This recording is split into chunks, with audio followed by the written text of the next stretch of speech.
Selamat malam, Polda Jawa Barat, saudara, resmi menyerahkan berkas perkara tersangka Peggy Setiawan ke Kejaksaan atas kasus pembunuhan Vina dan Eki 8 tahun lalu.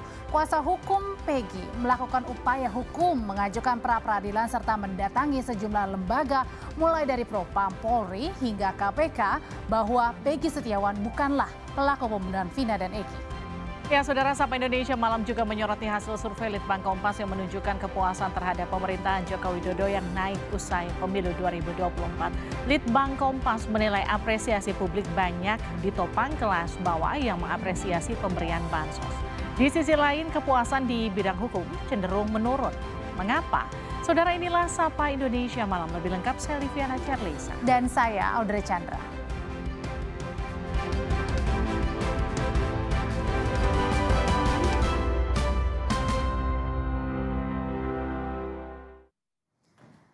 Direktorat Reserse Kriminal Umum Polda Jawa Barat hari ini melimpahkan berkas Peggy Setiawan, tersangka pembunuhan Vina dan Eki, ke Kejaksaan Tinggi Jawa Barat.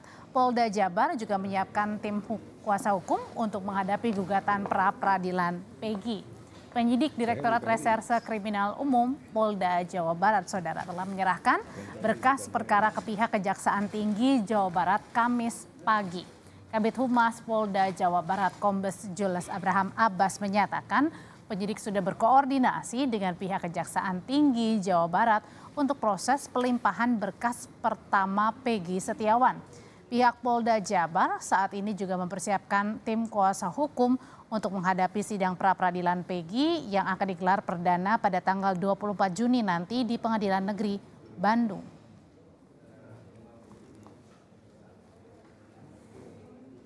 Penyidik di Treskrim Polda Jawa Barat telah menyerahkan berkas perkara ke pihak Kejaksaan Tinggi Jawa Barat.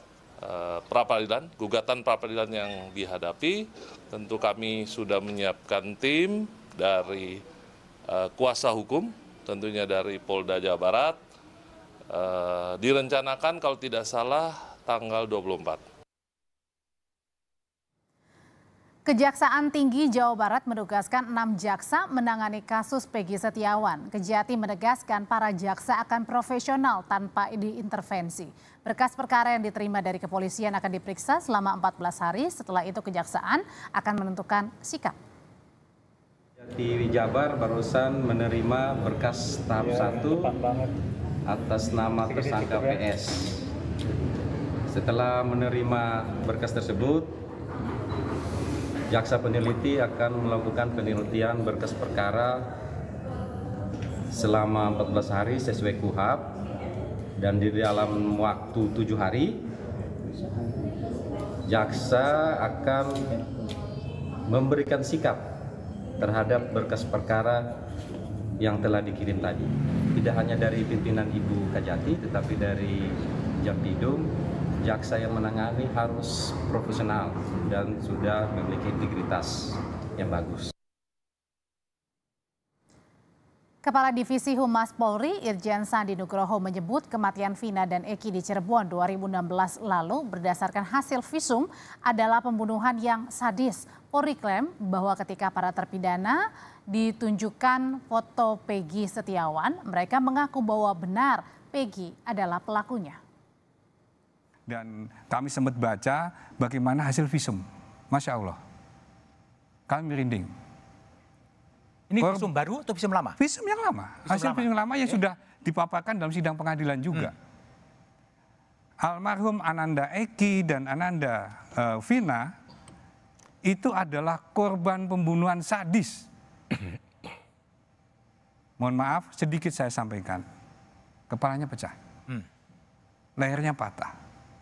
Rahangnya ini atas bawah juga patah. Dan ada luka benda tajam, ada luka benda tumpul, yang semuanya itu merupakan pembunuhan yang sangat sadis menurut kami. Ya. Maka hati nurani kita paling dalam adalah tentunya kita akan memberikan ruang dan porsi yang sama. Silahkan para pembela dari tersangka, itu haknya. Tapi di sisi yang lainnya, marilah kita hormati trauma psikologis dari para keluarga korban. Nanti Mas Indra bisa lebih jelas menyampaikan bagaimana sih trauma psikologis itu. Dengan adanya peristiwa tersebut.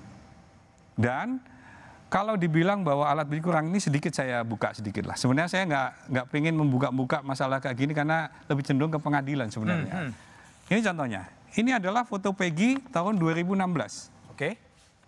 Ini yang diambil penyidik ketika penggerbekan di sana, difoto dan ditunjukkan sama pelaku, dan di BAP di dalam BAP itu menyebutkan bahwa ya ini Pak, ini Peggy Pak, ini pelakunya. Ini sebagai contoh bahwa penyidik tidak asal-asalan untuk menetapkan siapa yang akan menjadi tersangka. Oke. Dan prosesnya sangat panjang. Membantah pernyataan Polri terkait hasil visum Vina dan Eki, pakar psikolog forensik Reza Indragiri menyebut hasil pemeriksaan dokter saat itu hanya menyatakan kematian tidak wajar, bukan pembunuhan. Reza klaim kematian tidak wajar tidak bisa serta-merta disebut sebagai pembunuhan. Kesempatan untuk membaca berkas, termasuk visum et repertum dan laporan otopsi yang dilakukan oleh dokter umum 2 orang dan dokter forensik 1 orang. Dengan segala hormat saya nih Pak Sandi, ketika saya membaca visum et repertum, saya tidak menemukan di situ ada simpulan bahwa kedua korban yaitu almarhumah Vina dan almarhum Eki adalah korban pembunuhan. Tidak ada. Tidak ada. Tidak ada. Bunyinya adalah kematian tidak wajar. Tetapi kematian tidak wajar tidak serta-merta bisa disimpulkan sebagai akibat pembunuhan. Saya mundur 1 langkah.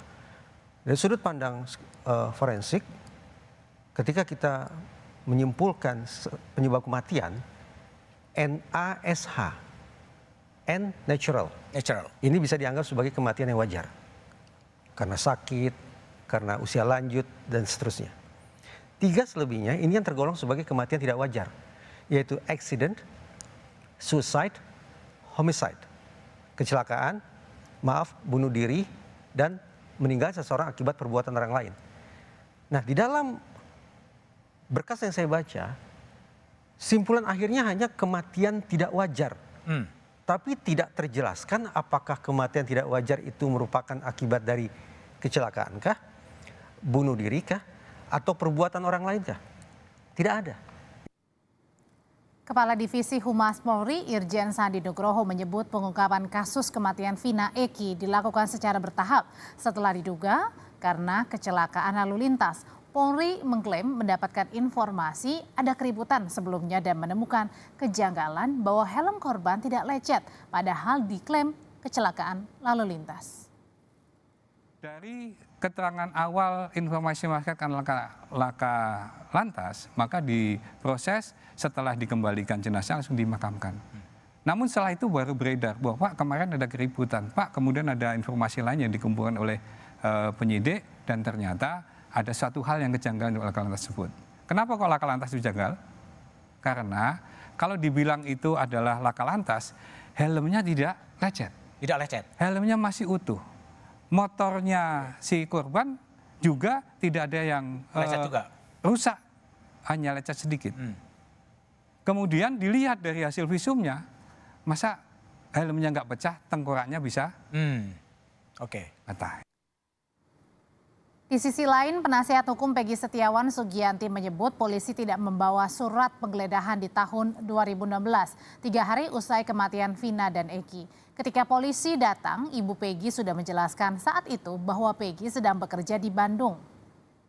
Saya yakin kenapa saya berada di sini di garda terdepan, karena ibunya Peggy adalah ART di rumah saya. Kebetulan di rumah saya.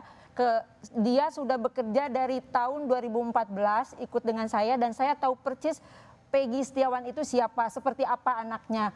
Karena pada saat penggeledahan di tahun 2016 pun terhadap rumah Peggy Setiawan pada tanggal 30 Agustus 2016 setelah 3 hari kejadian, Peggy tidak ada di tempat. Dia sedang bekerja di Bandung dan itu pun dikatakan pada ibunya bahwa Peggy sedang bekerja di Bandung. Kenapa pada saat itu kalau memang Peggy Setiawan, klien kami itu adalah diduga sebagai pelaku, tidak dilakukan pemanggilan secara patut terhadap Peggy Setiawan.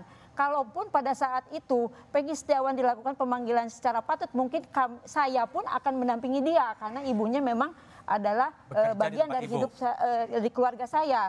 Pasti saya akan dampingi dan mungkin akan diminta klarifikasi pun akan saya dampingi. Tapi kenapa pada tahun 2016 itu setelah penggeledahan, dan penggeledahan itu juga tidak ada surat penggeledahannya, tidak ada surat dari penetapan pengadilan maupun dari kepolisian, kemudian juga tidak ada izin dari RT RW setempat.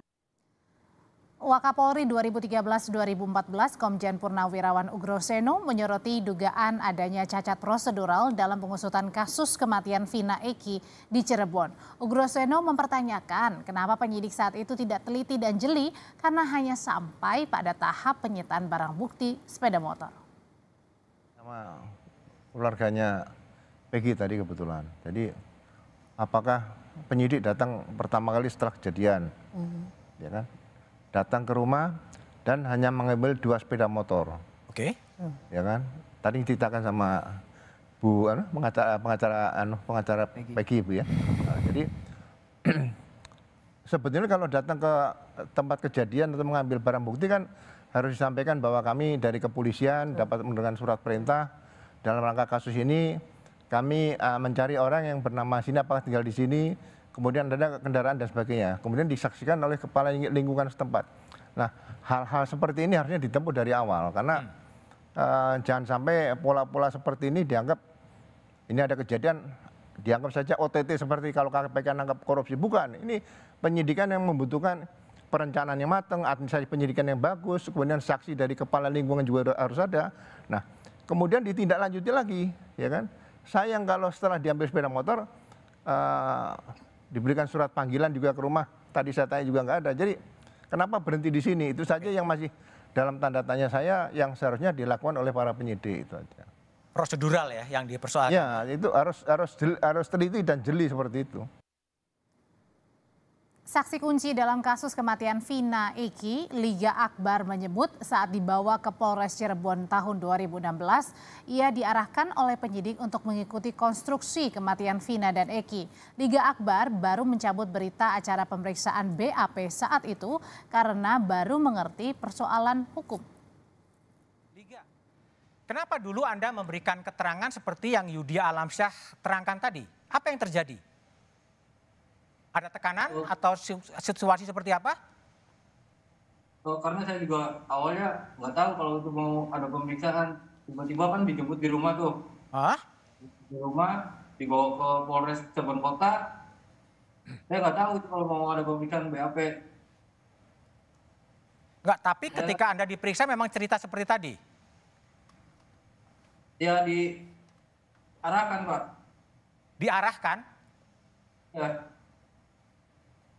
Yang mengarahkan siapa, Liga? Pemerintah. Saya sudah mengatakan saya tidak ada di situ dan saya tidak tahu. Artinya diarahkan oleh siapa? Pemeriksa. Oleh pemeriksa? Ya. Lalu kemudian Anda mencabutnya di mana? Mencabutnya di Polda, Pak. Di Polda sekarang dicabut? Ya, di BAP yang dahulu saya cabut, Pak. Oh, waktunya begitu panjang. Kenapa dicabutnya baru sekarang? Ya, karena dulu saya awam hukum, tidak tahu kalau BAP itu bisa dicabut, Pak. Sekarang udah tahu hukum? Didampingi kuasa hukum saya, Pak. Oke. Polisi masih menyelidiki dugaan obstruction of justice atau perintangan penyidikan pada kasus pembunuhan Vina Eki di Cirebon, Jawa Barat. Kabid Humas Polda Jabar, Kombes Jules Abraham Abbas bilang penanganan kasusnya masih terus berjalan. Sebelumnya polisi telah memeriksa sejumlah saksi terkait kasus ini, meski belum disebutkan siapa pihak yang diduga melakukan perintangan penyidikan. Namun polisi menyatakan ada keterkaitan dalam rangkaian pengungkapan kasus pembunuhan Vina Eki. Tentu masih berproses ya, sehingga terkait dengan hal tersebut belum dapat saya sampaikan kepada teman-teman sekalian hasilnya seperti apa, karena ini masih berproses. Jadi teman-teman mohon bersabar, kami akan berusaha mengungkap peristiwa ini dengan terang benderang. Kaitannya tentu masih ada rangkaian, adalah bagian daripada proses untuk mengungkap, membuat agar lebih terang lagi peristiwa pidana yang terjadi. Terkait dengan siapa yang tentunya menjadi objek daripada proses pemeriksaan, penyelidikan yang sedang teman-teman penyidik lakukan, tentu kita akan masih menunggu. Keluarga dan pengacara tersangka kasus pembunuhan Vina Eki Peggy Setiawan mendatangi kantor Komisi Pemberantasan Korupsi. Mereka minta KPK ikut mengawasi jalannya sidang pra-peradilan Peggy karena khawatir ada praktek suap-menyuap. Kamis siang pengacara Tony RM dan keluarga Peggy menyerahkan surat permohonan agar KPK ikut mengawasi sidang pra-peradilan Peggy yang akan dimulai pada 24 Juni. Menurut Tony, KPK punya kapasitas untuk mencegah terjadinya suap di proses peradilan karena keluarga dan kuasa hukum meyakini penetapan Peggy sebagai tersangka minim bukti. Menyampaikan surat permohonan pengawasan dalam hal kewenangan KPK adalah pencegahan, ya.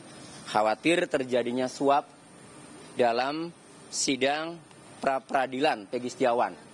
Kenapa kami sampaikan surat minta KPK agar mengawasi, memonitor aparat penegak hukum yang terlibat dalam proses persidangan pra-peradilan Peggy Setiawan ini, karena kami, penasihat hukum Peggy Setiawan, sangat yakin bahwa Peggy Setiawan itu bukanlah pelakunya. Perkembangan paling baru dari kasus pembunuhan Vina Eki, kita sapa jurnalis Kompas TV Ninda Destiani di Polda Jawa Barat. Ninda, hari ini kan berkas sudah diserahkan dari Polda Jawa Barat ke Kejaksaan. Nah, apakah penyidik ini yakin berkas penyidikan sudah lengkap dan Peggy bisa segera diadili? Iya, Audrey dan juga saudara, betul terkait penyerahan berkas gelar perkara tersangka Peggy Setiawan dalam kasus pembunuhan Vina dan Eki ini telah diserahkan langsung oleh pihak penyidik Polda Jawa Barat pada Kamis siang tadi pagi, siang maksud kami, ke Kejaksaan Tinggi Jawa Barat.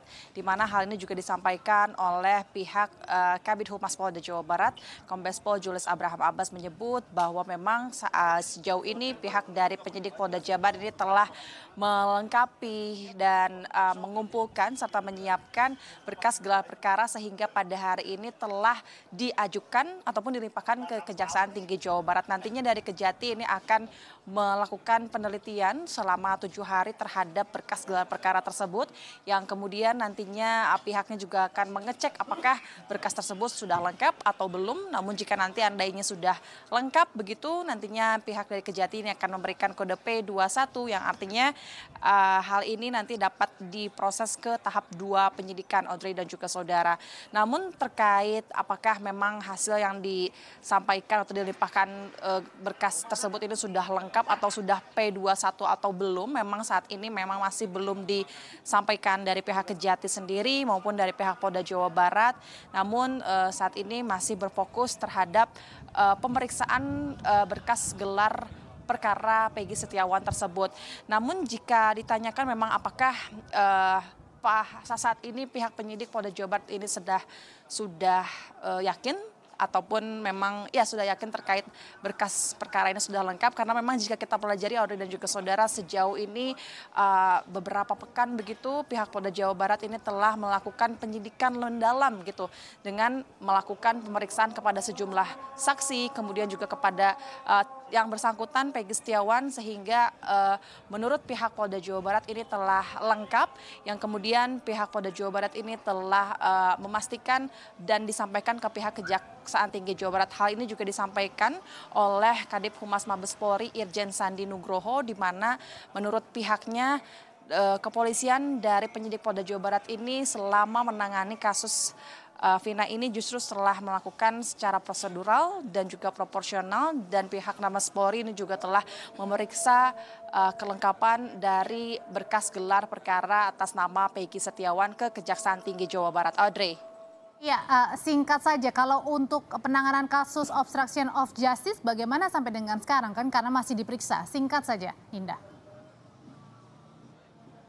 Iya Audrey, betul, memang tadi juga kami sempat mengkonfirmasi secara langsung kepada Kabid Humas Polda Jabar bahwasanya terkait perintangan penyidikan tersebut ini telah dilakukan kemarin pada Rabu, di mana ini terhadap keempat keluarga terpidana, di mana hal ini juga merupakan salah satu upaya dari pihak penyidikan untuk mencari di balik pelaku lebih terang benderang siapa, apakah keempat terpidana ini memang terlibat atau tidak. Sehingga saat ini hasilnya masih dalam proses. Audrey. Iya, Dinda Desiani, jurnalis Kompas TV melaporkan bahwa sampai dengan saat ini untuk dugaan perintangan penyidikan masih terus diselidiki oleh pihak kepolisian. Sementara juga pelimpahan berkas ini sudah dilakukan dari Polda Jawa Barat ke Kejaksaan. Terima kasih sekali lagi Dinda Desiani, jurnalis Kompas TV melaporkan dari Mapolda Jawa Barat.